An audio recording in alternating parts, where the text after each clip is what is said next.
Ayan, para hindi masayang yung ating deform bar, ito po no, papakita namin sa inyo. Ito pong ginagawa nila ngayon ay nagputol sila ng 7 feet, no? 7 feet na gawin nating mating. Ayan. So 7 feet po 'yan. Isang length na deform bar, dalawang 7 feet ang nagawa natin. Dahil nga mayroon tayong stirrup, dalawang stirrup na design natin. Ayan, pumutol tayo ng stirrup. So panglima na 'yan. So dalawang design 'yan po ang parang Y. Ito naman po ay parang diamond. Triangle 'yan. Yung panghuli natin, yan po ay triangle, no? Gawin nating triangle 'yan. Yan. So napakaliit lang po, no? Ang naiwan natin 'yan po at mabibinta din natin 'yan. Okay? Po ang dalawang design natin na stirrup, okay? Ang unang ginawa niya ay yung parang Y. Ayan. Pakita mo. Ayan. Okay, see. Parang triangle na naman. Yung triangle, okay? Yan po. Ayan, pakita mo. Okay. Ilagay na natin yung ating deform bar, natin yung ating stirrup. Ilagay na natin yung ating stirrup. So tatalian na natin post ng ating stirrup, ating mating sa pins concrete post natin. Ayan, 'di ba? So ganun lang kasimple po, no? Ganun lang kasimple. Napakadali lang natin gawin yung ating mating. So kung nagustuhan niyo yung video natin ngayon, paki-share, comment and likes po para po updated po kayo sa paggawa natin ng mating. Ayan o si Baling, oh. Ayan. Okay. So, gawa ka pa dyan, Baling, para makita natin yung mga ginagawa mo.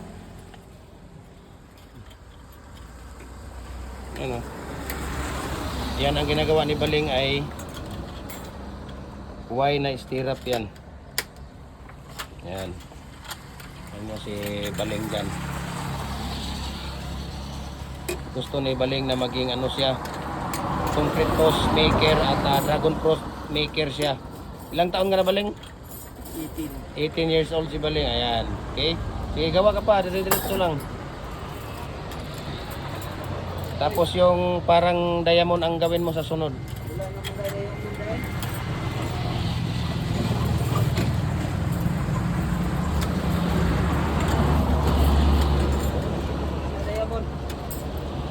Meron dyan. Tingnan mo sa karton. Iabo na ang karton. Ano mo. Yan, yung parang diamond. Yoy, wag yan, yung isa. Baling, yung isa, yung isang design. Yan.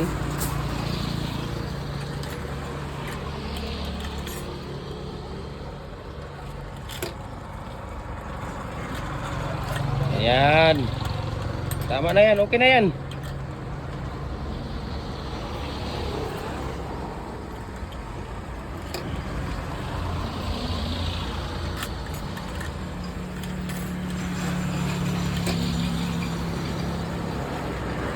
Okay, pakita mo, Baling.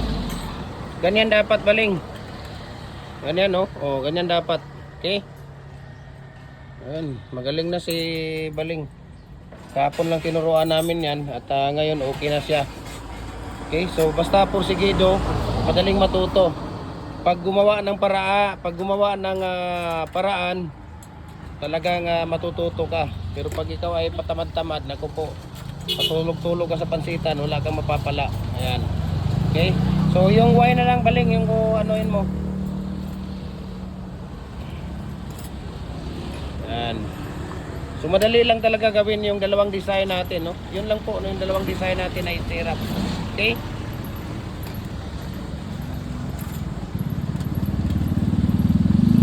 So tingnan, sukatin natin yung parang Y natin. Yung parang Y natin ay nasa 13.5 inches. Okay, 13.5 inches yan. Yung parang diamond natin ay nasa 9.5 inches yan. Okay, nasa 9.5 inches ang pagkagawa natin. So yan lang po. Okay, mayroon na kayong idea. Imposible hindi pa kayo matututo doon. Sige, gawa ka, Baling. Posible kung hindi kayo matututo doon. Ang ano natin, yung deform bar natin, depende na yon sa gagawin ninyo. Kung 6 feet, ayan, putol kayo ng 6 feet na bakal. 7 feet, 8 feet, 5 feet, 4 feet, ayan, magpuputol kayo, depende na. Pero yung ano natin, stirrup na dalawang design, yun talaga ang tawag dito, pinaka maganda. Okay? Ayan o. Yung dalawang design natin na stirrup. Ayan o. Ayan, parang na triangle isa yung parang Y. Okay? So, imposible hindi kayo matututo dyan. So, ayan, nagde-deliver tayo, Luzon, Visayas, Mindanao. Kung makikita ninyo yan dyan, dyan yung mga pinaka ano natin, pinaka molder natin. Okay? Fence concrete post, dragon fruit post, bricks, hollow blocks, decorative, commercial standard number 4, 5 and 6. So we can ship nationwide, walang problema. Kahit saan sulok man kayo ng mundo, kayang abutin ng Livcap Super Express po. Okay? Ayan, so message lang kayo sa akin, bigay ko sa inyo ang price list at shipping details. Ulit, dito tayo sa kay Kuya Kim. Ayan, naglalagay siya ng dalawang deform bar. 7 feet po ang ginagawa namin ng ating art. Okay? 7 feet po yan. At yan po ay tawag dito.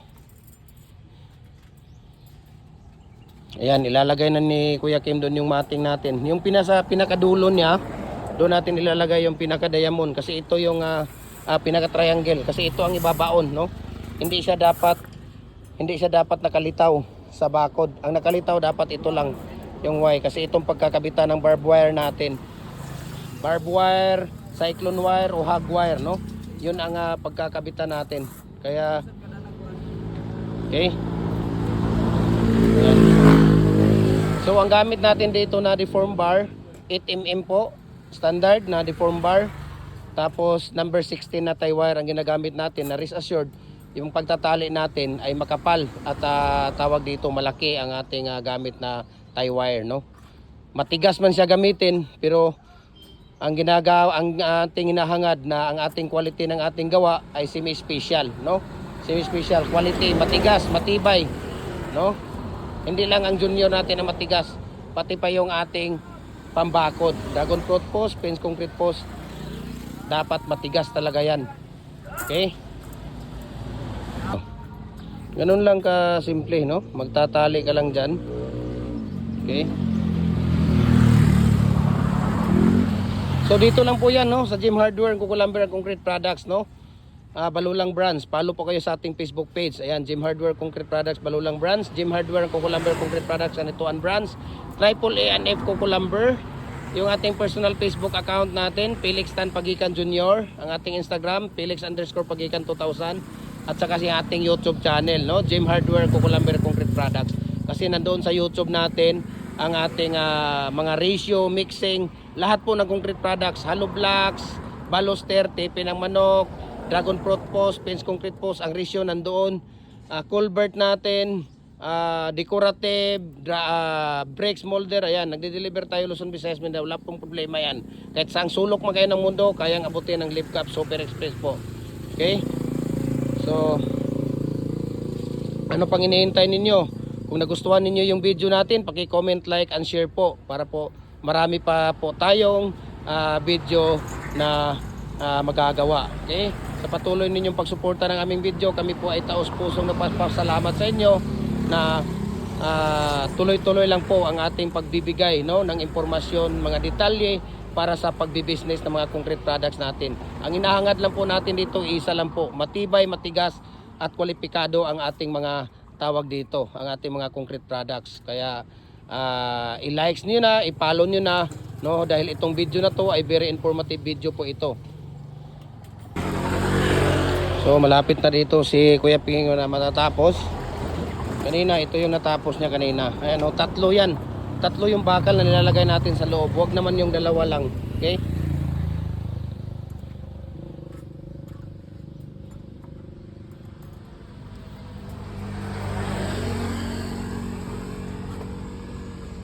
So nandito lang po tayo located sa Gem Hardware, Sunto, Kanituan, near Bulao Bridge. Oy, anong balita? Ayan. So